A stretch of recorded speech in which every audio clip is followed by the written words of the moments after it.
Today we're doing something really interesting. To me, this is an ode to all Indian families. It is why there is so much variety within our own homes, literally. What we're doing today primarily is we're making two different kinds of chutneys. My mother has this amazing tradition where literally every single meal she will make you a new kind of chutney. I have picked two of my favorite things because the basic ingredient in these is one of my favorite things, and I think if you've grown up in India, you know precisely what I mean. So we've got raw mangoes, which is our base ingredient for today.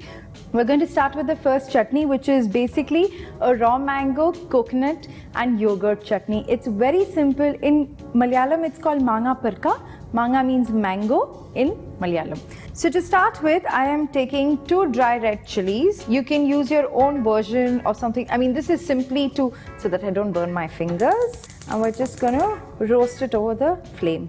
Just make sure you're not burning it too much either. As much as you want it slightly burnt, but you don't want it charred either. It's okay if it catches fire, worry not. Be careful in the kitchen when you're doing this. So as you can see, I've half charred it and half is not so charred. Just add it to your blender, okay? To this I'm adding freshly desiccated coconut. You can, there aren't particular variations to any, but I like my chutney to be a little coconutty. Maybe it's just the South Indian in me. I've got some fresh raw mango. I've just slightly diced them. Okay, so we've put this. Now to sort of offset the rawness and the tanginess of the mango, we're going to add mustard seeds. This is literally like the secret ingredient which makes it much different from a regular raw mango chutney. To this now I'm going to add some water as well, just a little bit to sort of help it all come together. If you add too much water into your coconut, it's harder to sort of make it into a good fine paste.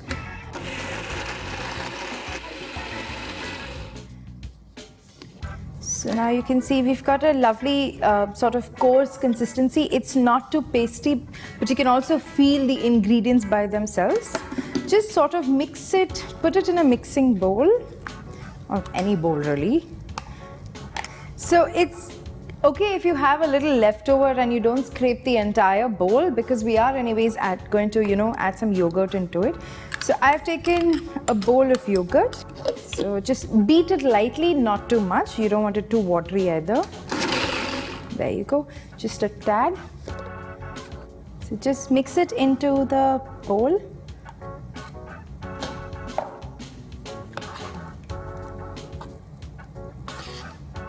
At this stage, you can, depending on how you're wishing to sort of pair this particular chutney, if you are doing it with your regular rice, curry, a side dish, etc., then we can temper it. But if you decide that you want to serve this sort of as a cold, dip to go for your party evenings with your chips and your, toasties or something, then in that case you don't temper it because it might get a little too oily to have as a little dip.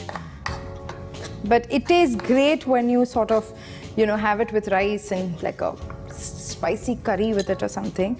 I'm just going to add a little salt to taste to this. And your chutney is done. So now that we've got our basic chutney done, we're going to temper it. For tempering, take some coconut oil. Just a little bit, you don't want your chutney to be too oily. Once the oil heats, we're going to add a little mustard. Okay, just a little bit. Okay, maybe some more. And once they splutter, we'll add red chillies and curry leaves. So now that our mustards have crackled, I'm adding, some dry red chillies, some curry leaves. Just be careful. At this point, you can just switch off your gas as well, because in the hot oil, it will sort of. And there we go. So this is your instantaneous raw mango and coconut chutney. This is traditionally eaten, like I said, with rice, etc. But I have occasionally served it with nachos and potato chips and all kinds of things at a party when I didn't want to do a traditional dip. So, you could do the same as well. So this was the, difficult part of today. If you're further lazy and if you have even lesser ingredients in your kitchen and you're throwing a party right away, this is what you could do. So the star of today is raw mango. So I'm making everything out of raw mango. So we're going to add some more raw mangoes to this. We've got a few green chilies. The spicier the chili, the better it is. I have chilies, these chilies aren't overtly spicy, so I'm adding about 5 pieces. So just to sort of, add a little more color to the chilies, I'm going to add a little bit of chili powder, because we have so many green elements in here with the raw mango, the green chilies, etc. So I just want to break that monotony a little bit. I'm also going to add some salt at this outset itself, and just a little bit of water.